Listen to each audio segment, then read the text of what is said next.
If you're in your 20s, you need to watch this video and smash that follow right now. The average 50-something now has a net worth over $1 million.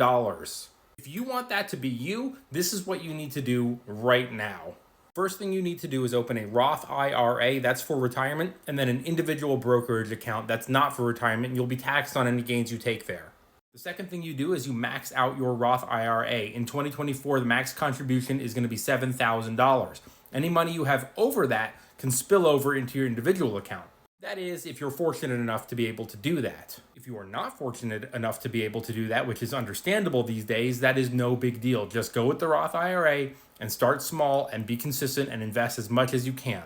Cut back, live below your means, walk instead of drive, pick up a side hustle, whatever you got to do to get more money to invest. And traditionally, people are going to tell you to put your money in an S&P 500 index fund, and I love that approach. But the S&P 500 has an average rate of return of around 8 to 10%. So if you want $1 million by the time you're 50, this is how much you'd have to invest in an S&P 500 index fund. You would have to dump $700 a month into an S&P 500 index fund every single month for 30 years to end up with just under $1 million. Now, I don't know about you, but $700 a month seems like an awful lot of money for someone in their 20s. So there's got to be something else better out there, right? Over the last 10 years, QQQ is up 373%, whereas an S&P 500 index fund is up 156% in that same time. And while an S&P 500 index fund is heaviest in tech at almost 30%, QQQ skews just a little bit higher at almost 50% tech.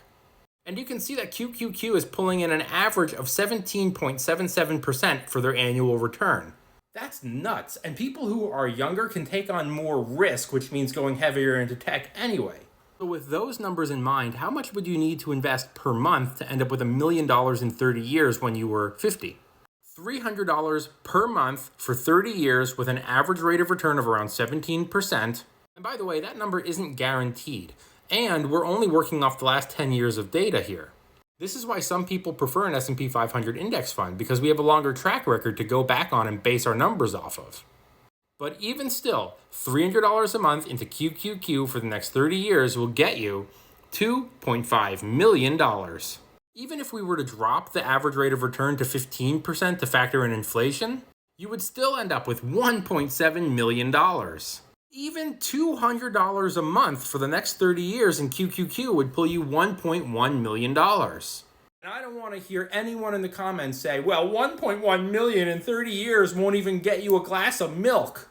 $1.1 million in 30 years will be worth way more than the zero you will have if you don't invest at all.